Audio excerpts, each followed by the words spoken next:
My wife read your book. I didn't answer that. No, my wife read your book and she said, what an attractive man. How do you deal with female adulation? That's why I covered myself. No, no. I'm curious to know.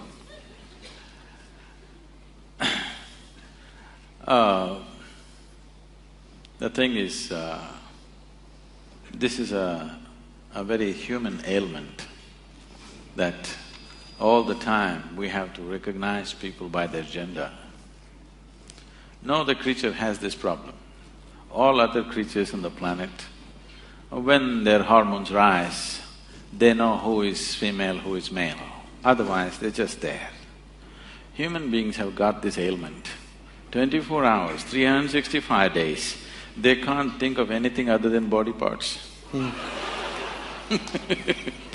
So I don't see any females or males, I just see wonderful people, so I have no issues. Okay.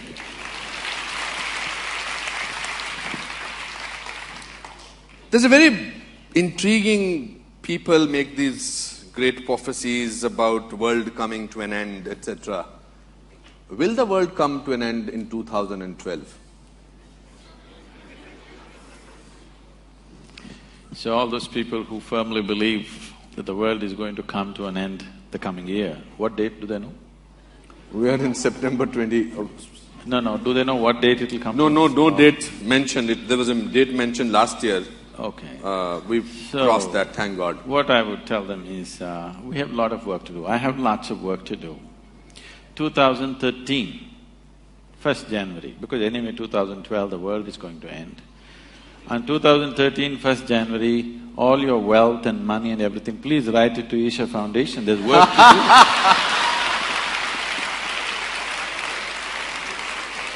do. The world is anyway going to end, what are you going to do with your money? So for them this is just an entertainment. They don't believe enough to give away everything and get ready. They just want to play with it. All vain minds are always looking at prophecies. They're looking at predictions because they don't have a plan for their life. Those who are incapable of making plans always fall back on predictions and prophecies. Yeah, but I will just request to give me 2% of that money that goes to your foundation. Why have you named your foundation Isha Foundation? I have no idea. The name, you mean? The name Isha Foundation. The word Isha literally means that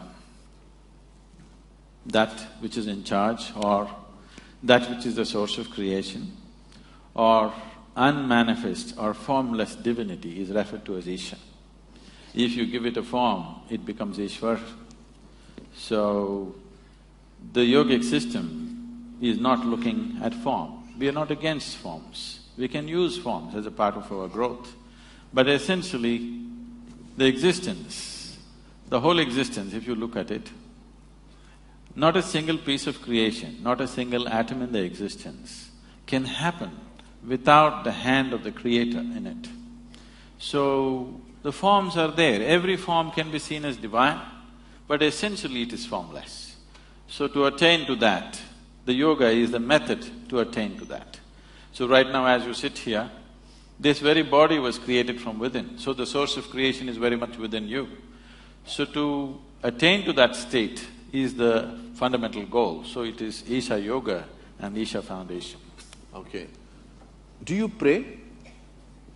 Till now I haven't. I have So not had the need to pray. Do you believe that there is a God?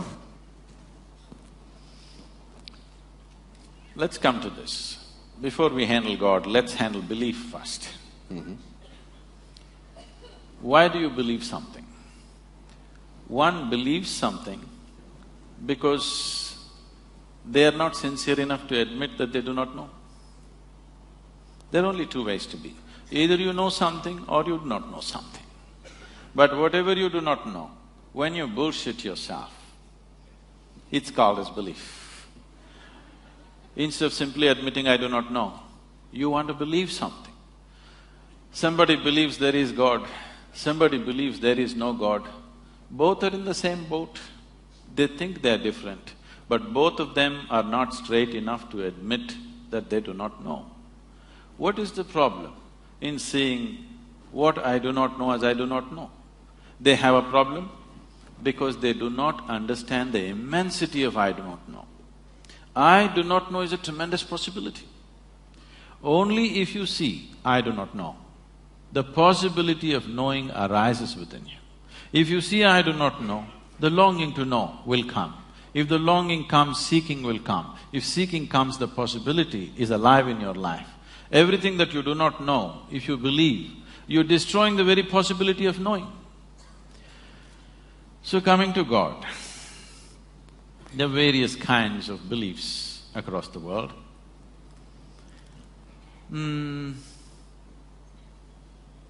It's like this. There were two young boys, very energetic. When young boys are very energetic, they tend to be constantly in trouble, you know. So these two kids are always in trouble, two brothers.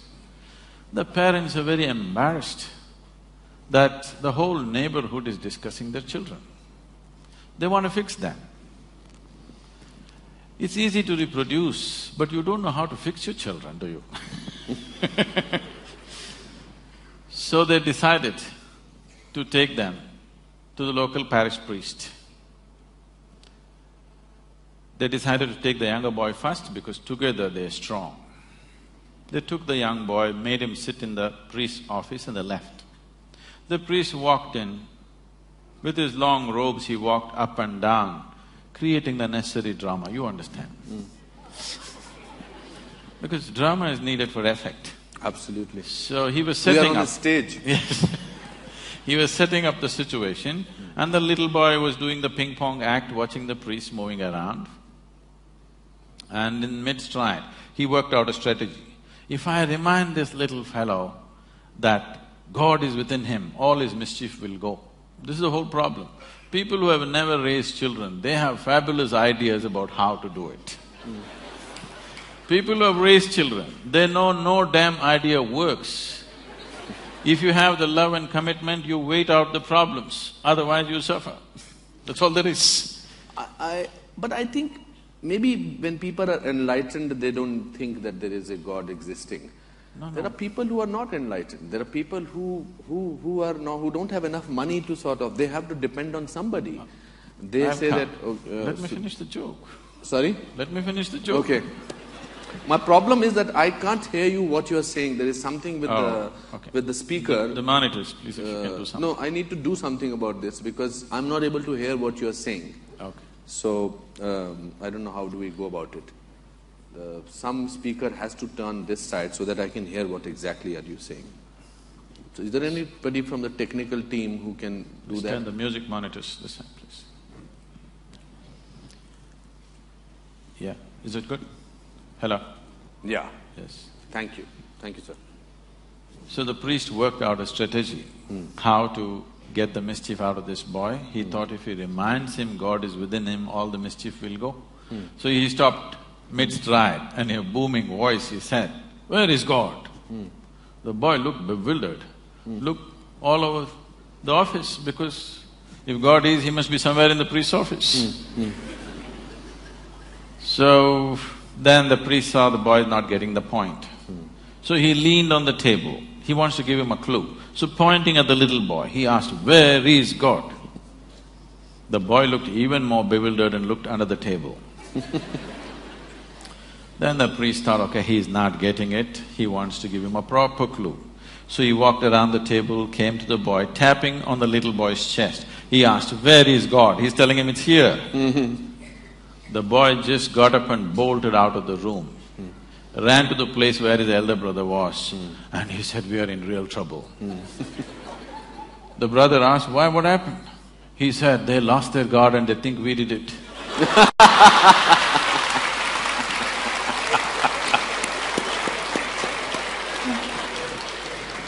So, there are belief systems and belief systems and belief systems. But at the same time, the idea of God is universal. Why this has come is, see, the moment you're born, you look around, there is so much creation. You need an explanation. So you look at your mother thinking she could have done it. Well, she delivered you, but she can't do the planet, you know. You look at your father, he doesn't look like that. You look at many other adults, they don't look like that. So you need an answer. You ask somebody who's little larger than you. Instantly they say, there is somebody up there who is doing all this. But see, we are sitting in a round planet, aren't we? Are we? We're sitting in a round planet, not even in the North Pole, at a certain latitude, and the planet is spinning. If you look up, you obviously look up in the wrong direction. Every time you thought upar wala and looked up, you're completely looking in the wrong direction. I don't know how many prayers went waste like this. But at the same time, there is creation. There is something which is the source of creation. Because we are not able to nail it as to what it is, because we are human, we give it a human form. If we were buffaloes, I'm sure we would have thought it's a big buffalo, for sure. Because we are human, we think it's a big man or a big woman or whatever. So, it is perfectly all right for people to create a god. This is the thing about this culture. Here we have 33 million gods and goddesses. Because this is the only culture which understood God is our making. There's something called as Ishta Devata. You can create your own god today. If you can look at all the existing gods, if you don't like them, you can make your own god. A tree in your garden, a rock in your garden, your mother, your wife, anybody you want, or whatever you want. You like this vessel, you can make this your god. Nobody thinks anything weird about it in this country because we understand this is our making. After all, in every piece of creation, the hand of the Creator is there. Whatever you can relate to, you use that, it's perfectly fine. Yeah, that's why we worship stones. We want No, we don't worship stones. We worship the source of creation in the stone, which is a piece of creation. We also want to have the… I don't want to argue on this. So, do you think all our epics, Mahabharata, Ramayana, Shankar, Ram, Sita, they are fake? No, they have a historicity. Okay. There are buildings to prove that they were there. It's still in dispute. The dispute is on means they were definitely there, isn't it? Okay. Kiranji, namaskar.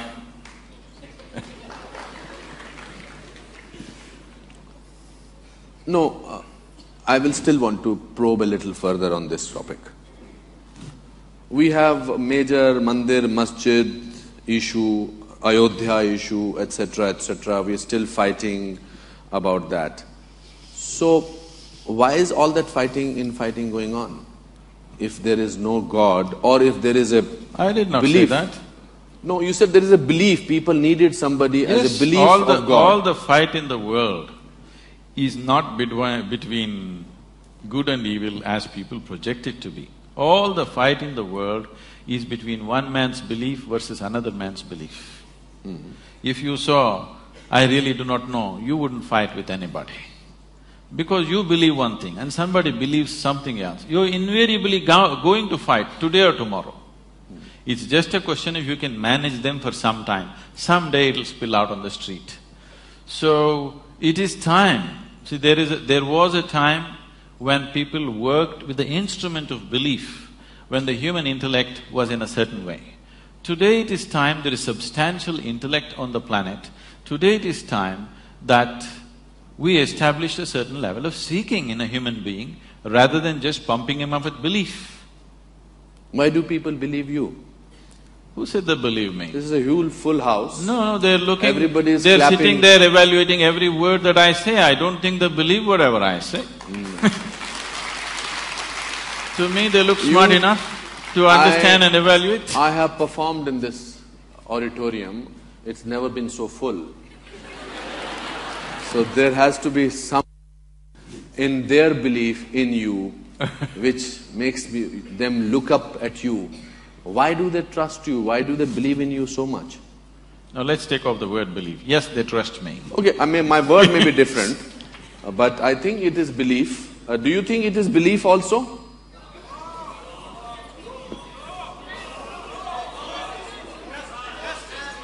Okay, just a minute. Give me some. People who think over here that you have full belief in Sadhguru, raise your hands. There are some people, okay. Okay, Kiranji is also one of them. Do you think that Sadhguru has powers which you don't have? They can't ride a motorcycle like me, I'm sure. What are those powers? What makes you different? What makes you special? What makes Pallavi Gupta writing a book on you and calling it you? What makes her change her life?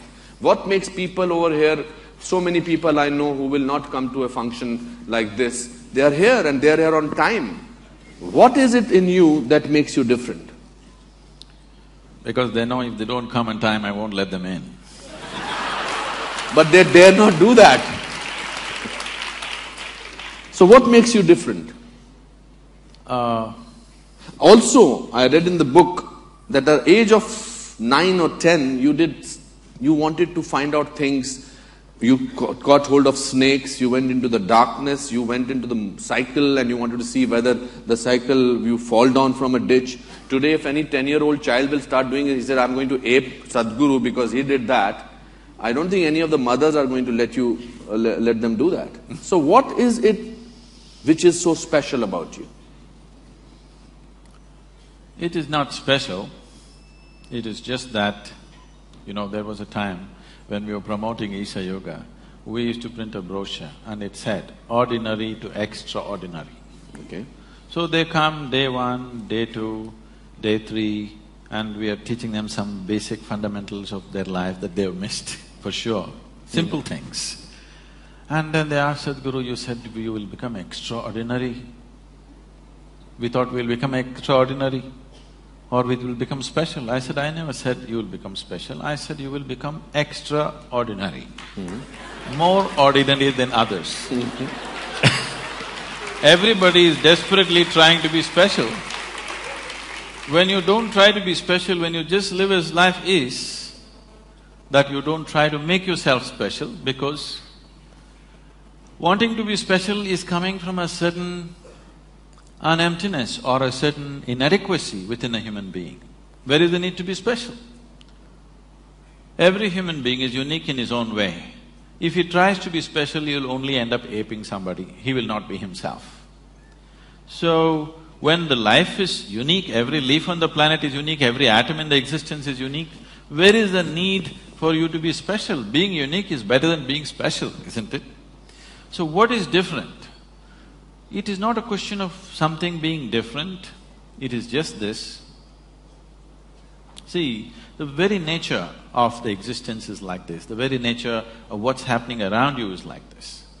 If you convert food, if you convert mud into food, we call this agriculture. It's the same mud. Can you eat the mud? Can you take it on your plate and eat it? No.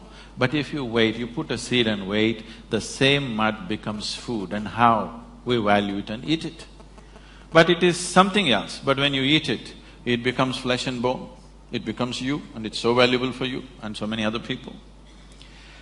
So this is the way of the life. What is filth will become a flower. If only you mature it in the right direction.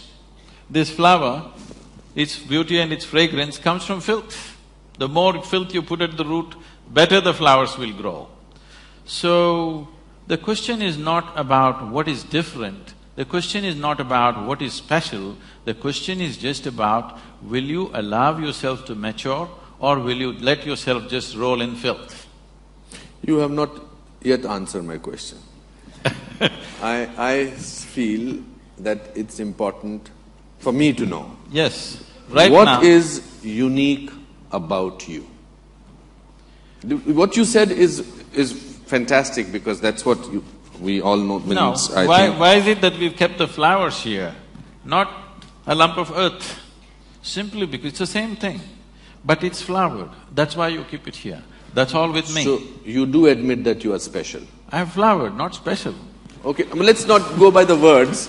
You're waiting, others are still waiting. So, when did you feel that you were different, unique, special, whatever word you want to choose? When did you feel, at what stage of your life you felt that you wanted to share your knowledge with the people? And when did you feel that you want to tell the people that there is something ordinary and there is something extraordinary? See, it's like this. When I was 3.5, 4 years of age, I realized one thing, that I do not know anything. I just do not know anything. To such an extent, if somebody gives me a glass of water, I keep staring at this water for 3-4 hours at a stretch. If I find a leaf, I'm looking at it for 6-7 hours at a stretch. If I sit up in the bed staring at the darkness, I sit like this the whole night. Now, what is happening with me is just this. I do not know what water is. I know that if I drink it, it'll quench my thirst. But even today, do you know what water really is? You do not know. With all this science, have we understood even a single atom of creation in its entirety? We have not. So if I look at the water, I still do not know this, so I did not know how to shift my attention to something else. I would just be stuck with this. In this condition, they sent me to school. Yes, I read that quote of about you going to the school. So I went and stared, paying absolute attention to the teachers. The kind of attention nobody would have paid them, total attention. Initially I heard their words, I understood what they were saying. After some time, I realized they were only making sounds, I was making up the meanings in my head. Even now, I'm only making sounds. Because you assume you know English language, you're making up the meanings, isn't it? I am trying to. If I suddenly speak in Tamil or Telugu or something, I would be just making sounds as far as you're concerned. So once I realized that they're only making sounds, I'm making up the meanings, I stopped making meanings. I just looked at them. Suddenly the whole thing became so amusing, somebody going on making noises. So a big smile spread on my face. They were not amused. So after some time I wouldn't even hear the sounds. I would just see all kinds of, things, reverberations happening around the teacher. After some time I wouldn't even see them, I wouldn't know that they exist, but I would be still staring. So my schooling passed like this. So about 2 years ago, 2.5 years ago, this school where I studied over 4 decades ago, they came to invite me for their 125th anniversary. They were inviting all the prominent alumni of the school. So they came and invited me. I said, see, why me? Because I was not just a not good student, I was not even a student. I only went there when it was really necessary. So they said, no, our school has produced union ministers, our school has produced film stars, our school has produced cricket stars, you are the only mystic, you have to come. So I went. So I went and stood up in the quadrangle to speak the same oppressive buildings, and I looked at this classroom, suddenly this came back to my memory. I was 11 or 12 years of age. As usual, I was paying absolute attention to the teacher, but I don't hear a word of what he says. So teacher is trying to get a response from me. 35-40 minutes he tried very hard. He couldn't get a word out of me because I don't hear what he's saying. Then he held me by the shoulders, shook me violently and said, you must either be the divine or the devil. I think you're the latter. So till then my problem was, what is this, what is that, what is that, what is this? I knew nothing. But there was one constant, this is me. This was clear. Suddenly this guy confused me. Is this divine, is this devil, what the hell is this? So I tried to stare at this. I couldn't, so I closed my eyes and sat. When I just sat there staring, my dear father, being a physician, he started thinking I need psychiatric evaluation. So the moment I closed my eyes and sat, the same people who thought I need psychiatric evaluation started saying he's becoming a yogi. I'm telling you the secret. Okay. I was staring at somebody, they thought I need psychiatric evaluation, I was staring at something or somebody. The moment I start staring at myself, they said he's a yogi. So I started staring at myself with my eyes closed, looking for hours on end, days on end. Then, I got into my youth and so many things happened, finished my university somehow and got into a business, and one afternoon, I come from Mysore, where at least at that time the tradition was like this. If we want to test our motorcycles, we ride up Chamandi Hill. Yes. You've been there? Yes. If you want to trek, we go up Chamandi Hill. If you want to have a party, we go up Chamandi Hill. If you fall in love, we go up Chamandi Hill. If you fall out, you have to go. If you have something to do, you have to go up Chamandi Hill. If you have nothing to do, that's a place.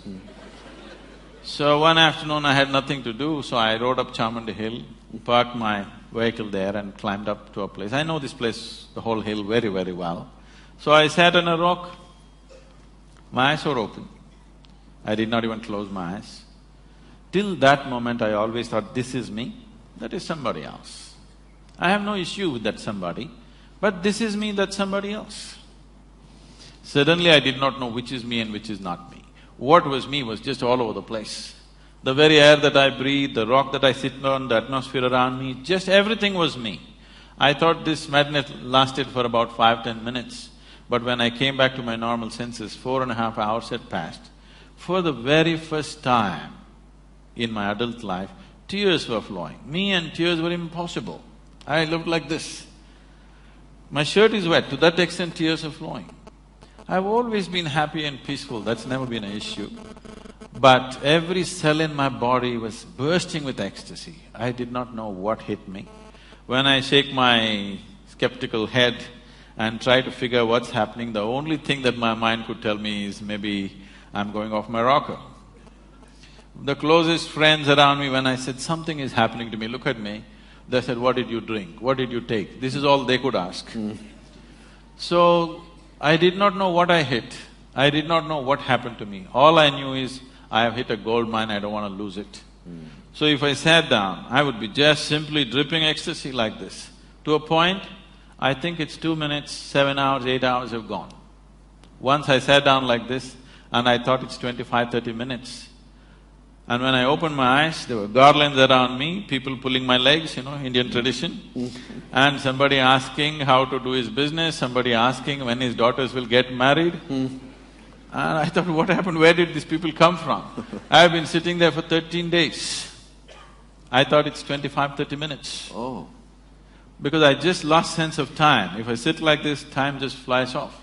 You must know this, every human being knows this by their experience. See, on a particular day, if you're extremely happy, that day just flies like a moment. Correct, absolutely. If you're depressed, one day flies like an eon. Correct. Isn't it? So if you're absolutely ecstatic, you will see hours and days will slip like moments. You won't know any sense of time. And body will not know, mind will not know. It just… only people around you know that time has passed, but you just have no consciousness about time. So, then I thought it's so simple, if I sit here I'm bursting in ecstasy, what's the problem? I'm going to rub it off on the whole world. It's 30 years now, next year, 2012 is going to be 30 years. And see, I became like this. Still people are attached to their misery, they haven't given it up.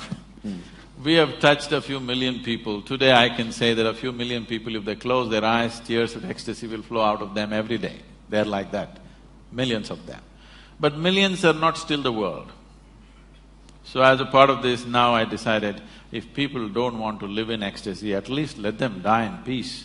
So we brought in another level of spiritual process, very simple, that everybody can do, one drop spirituality for everybody.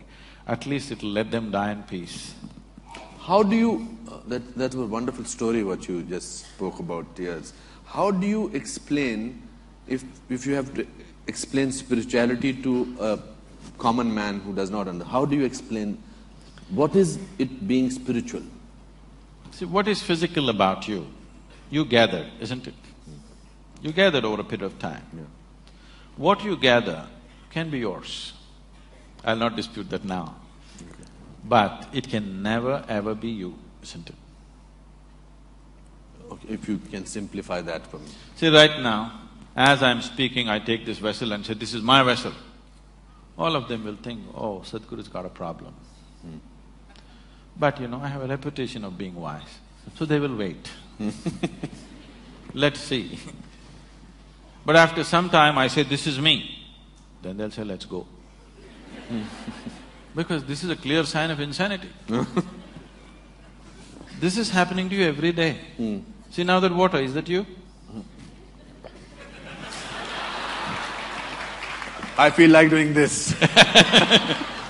That water, it's not you, but you drink it and it becomes you, isn't it? So what is not you is becoming you. What is not you cannot become you. You believe it's become you. Okay. How many… Sorry, you were about to say something. Now what you gather, you can claim it's mine. But if you say it's me, it amounts to madness, isn't it? If I say this vessel is me, it amounts to madness. This vessel also was dug out of this planet, this also was dug out of this planet, isn't it? But you saying this is me, is it any better than me saying this is me? It's not any better. It's just that because we are in a democracy, the majority is with you, so you win. Correct, absolutely. So, why are people unhappy? Why are people unhappy? People are unhappy because they have not taken charge of the fundamental instruments of life that's given to them. It's like this. See, your system is made in such a way, this is the most sophisticated machine on the planet, yes? Yes. Human mechanism is the most sophisticated, complex machine on the planet. This is the gadget. People have not paid any attention to it. If it seems the cell phone companies in the country did a survey 2 years ago and they found, at least one company did, I think, they found most people are using only 7% of the capabilities of an ordinary cell phone. I'm not talking about a smartphone that you're using, the dumb phone. They're using only 7% of that. If you're using only 7% of an average phone, this gadget, which produces that gadget, what do you think is the percentage that you're using? It's way below 1%, I'm telling you. What it means to be human has not even been attended to. People have not even looked at it. They're just busy wanting to become something, not realizing who they are. When the very source of creation is throbbing within you, there is an intelligence here, there is a competence here that if you give it a piece of bread, it will transform it into a sophisticated machine. When such an intelligence exists within you, when such a competence exists within you, what the hell are you trying to become? If even a drop of this intelligence enters your daily life, you will live magically, not miserably.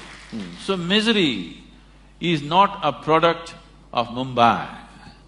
The misery manufacturing machine is not in Mumbai. The manufacturing unit is in human mind, because they have not made any attempt to understand how it works. They have not paid any attention. They're paying attention to everything around them, not to this one. But this is the greatest happening right now, isn't it? The greatest happening in your life is that you're alive and throbbing right now. Isn't this the greatest thing? Everything else is secondary, isn't it? I completely believe it. You see, in Greek theatre, they said that fate, Kismat played a very important role in your tragedy. But in modern tragedy, they say human beings are responsible themselves for tragedy. There's nothing modern about it. In this culture, we always said your life is your karma. When we said your life is your karma, what it means is, karma means action. Whose action? My action. So when I say life is your karma, we are saying your life is your doing. This is the only place on the planet where we have always told you, your life is your making. Your life is not God's making. Your life is your making. When we say it is your karma, we clearly telling you your life is your making. So right now, your experience of life, whether you experience joy or misery, it happens from within you, isn't it? At least what happens within you must be determined by you, isn't it? What happens around you? Too many people are there. You have to take their help. But what happens within you must be determined by you. If you're miserable, what it means is, even what happens within you is enslaved to something around you. And people think it's normal. It's not normal, it's just insane. Only thing is you gathered numbers. You understand? You gathered numbers. In an asylum, the insane people look right. They're right, isn't it? See, it is all happening from within you. Both misery and joy happening from within you. If it's happening from within you, why is what you want not happening? If what you wanted happened to you, would you choose misery or ecstasy? I'm asking you. For sure. Pleasantness or unpleasantness? At most pleasantness, at least for yourself.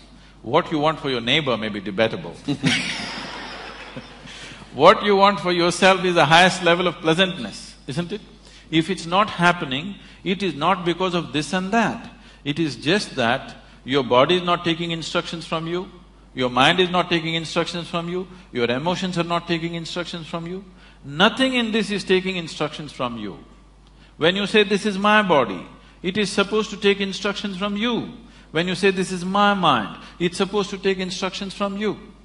Can I tell you a joke? You're getting very serious. Please. On a certain day, Shankaran Pillai went to the bar to drink with his friends. He just thought he'll just have one shot and go home.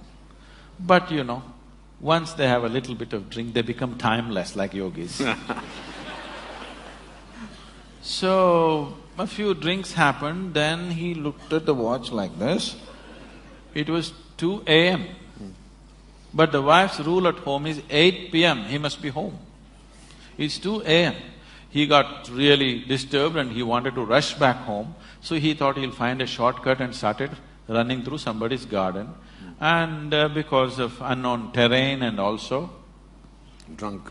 all the things inside, he flipped over and fell into a rose bush, face down, got all scratched up, somehow found his way to the house.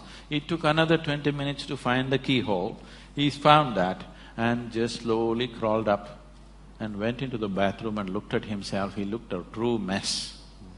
So he opened the medicine cabinet and wiped himself, took Band-Aid, fixed himself, then slowly crawled into the bed and slept.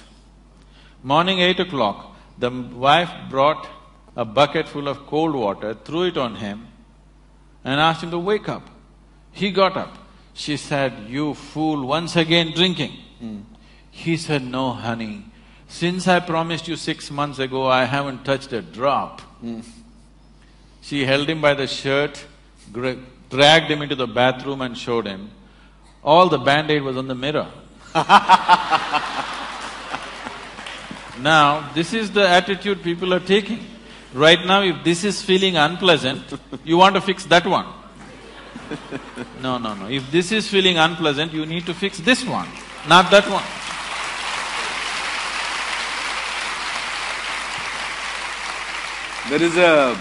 There is a beautiful shairi on this, what you narrated just now. I must share it with me.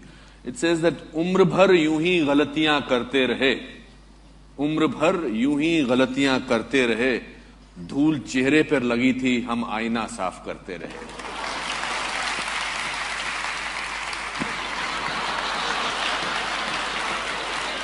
Thank God he admitted some things he does not understand.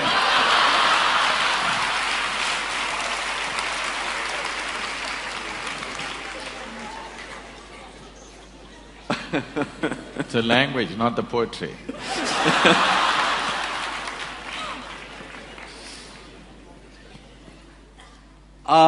I feel very proud to be an Indian, and I'm sure a lot of people feel. But corruption bothers me, and I'm sure you also spoke about it. How do you think spirituality can help get rid of corruption to some extent? So let's understand this corruption, because it's a very important thing that everybody understands this properly in its right perspective, rather than reacting against a bunch of people who are in an advantageous position, okay? Why I want you to understand this is because for the first time in the history of independent India, these 64 years, that means 2 generations of people, they have at least 50 to 60% of them have had such a bad deal. Today, you and me will talk all this and go home and eat well. Correct. There's a whole bunch of people, almost 400 million people, who cannot do that. So, if we handle the next 5 to 10 years right, we can change that. It's a tremendous possibility which is on our threshold. There's an economic possibility sitting on the threshold. If we conduct this right, we can change their lives. Those people who have not eaten properly, those children who are malnourished, which have the highest level of malnourishment, those who are not educated, those who don't have opportunities, those who are in that horrible social and economic pit, their lives can change in the next 5 to 10 years if we conduct our act right. Every Indian should understand this. It is not just about economy means stock market. It is about hungry people who will have food on their plate. Economy does not mean stock market, economy does not mean foreign cars coming into India, economy does not mean you wear better clothes or this and that. Improving economy means there will be no hungry children in the country, which is something all of us should do something about. And that possibility is being jeopardized. Wherever I go, I speak to various economic and political leaders around the world, everybody says, we want to come to India, India is a big possibility, but the humiliation of corruption, we can't bear it. Because it's not just about money, they're willing to pay a percentage and get the work done, but the humiliation that they put through on a daily basis, which we have gotten used to, they're not willing to go through that. They said, it doesn't matter if we don't do business, but we don't want to come there and go through all that rubbish. So, this possibility is being jeopardized by a handful of people, or it is wrong to say it's a handful of people, it's a nation full of corruption. Correct. Because how many people in Mumbai streets, if there is no policeman, will stop at the red light? I think only 10% will stop. So these 90% are corrupt people. If you make them the chief ministers and prime ministers, you know what they will do? So instead of just calling it by one bad word called corruption, we need to understand, we as a society are trying to move from a feudalistic way of managing our lives to a democratic way. The democratic way has still not sunk into us. Suppose you become the chief minister of this state. Your relatives and your friends will expect that you do something for them. If you become the chief minister and you're very strict and you will not yield to any nepotism, they'll think, what is this? He's my brother, he became chief minister, look at him, he doesn't look at me. He does not understand you're being straight, you're doing something for the country. So I'm saying in our psyche, we are still feudalistic in nature, but we are trying to run a democracy. Democracy will not happen with an active sense of education as to what is democracy, what is the power of democracy, what it means, what is the responsibility of living in a democratic society. This has not been done. We just took democracy from the British and we think if they just put their vote and get their fingers dirty once in 5 years, everything is settled. No, we have not educated people. We are still a feudalistic society acting to be democratic. So, many people, the corrupt people, the very, very corrupt people in the country, I have met them, they're bewildered. Why are people upset? I'm only doing for my family. This is just a little bit of misunderstanding about Einstein's theory of relativity. You know, Einstein said everything is relative. They misunderstood relatives are everything.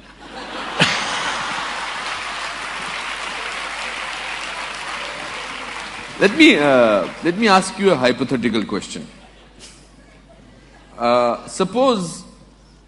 Hypothetical question, I must announce that before that. Suppose you were made the Prime Minister of this country for 1 month, how will you change things?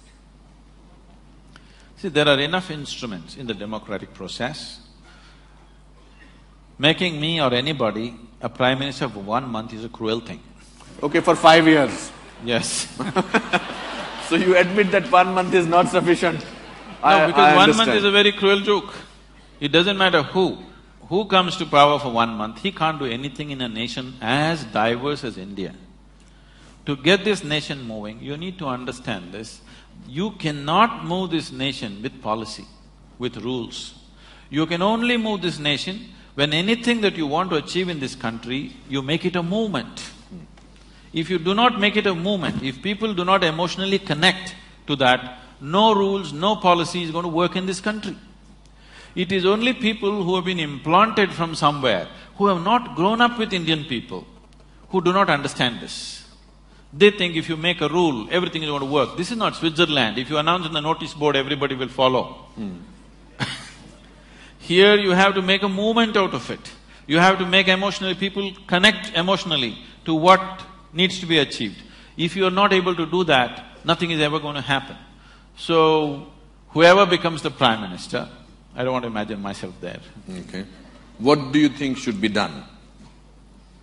It can be very easily done. There are examples of states which are going leaps and bounds ahead. If you saw Bihar just 10 years ago, it was just… I've driven through Bihar just wanting to see what Bihar is. It just looked like Afghanistan, large parts of it. Correct. Today things are happening. Absolutely. Wonderful things are happening. Just one man. Things are happening in Gujarat, just one man. Absolutely. So can't we produce 25 men or women like that in this country for every state? Are we so impotent that we cannot produce 25 human beings with some integrity who will do something straight for this nation? And today you don't have to do much. India is sitting on a boom time. You just have to manage a few things and let it happen, that's all. You just have to see that economic process do not go out of control. You just have to manage that. You don't have to do anything. It's boom time, the whole world is looking towards you. The only two economies everybody is banking on is right now China and India.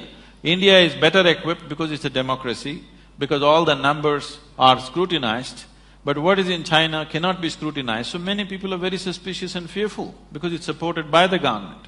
India has a proper corporate structure, India has a reliable stock market which is a reading, Indian market is open, you can study what you want, you know where you're putting your money. So definitely India would be a natural destination for every investor in the world. Only thing is they're afraid of our system. Corruption, not the system. They like our system. Our corruption… Corrupt system. System is not corrupt. Corruption. Corruption. The reason it's the people who are manning it. He has a way of making me say things that he wants me to say. No, the people who are manning it. People who are manning it are the problem. But how do we find them? You mentioned two states. You mentioned Gujarat and you mentioned Bihar. And strangely, they are not the states which we have in the center. So how do we… are we politically corrupt, politically completely bankrupt? How do we do that? No. It is only because common people are not participating in the democratic process. Yes. Participating in the democratic process does not just mean once in 5 years you cast your vote. Most people don't even do that. But I'm saying even if you do that, that is not enough. Democracy is an active sport, it's not a spectator sport. You can't sit back and say, let somebody do democracy. Democracy means you are the boss, you can't sleep on it. You have to be active to everything around you. If you do not bring that consciousness in people, that awareness and activism in people, it'll not work. At the same time, for everything you protest, for everything you call a bandh, for everything, it's our culture. People have understood the technology of how to stop the nation, bandh, hartal. But how to run the nation, it's a different technology. If you want to become a neta tomorrow, you don't have to create anything, do you understand? All you have to do is, I'm sure you have enough fans in Mumbai, take 1,000 people and block the sea link. It's a new road. That's it. Just block it, you will become a neta. You don't have to build the ceiling to become a neta. If you build, you will be in lots of trouble. If you block it, you are there.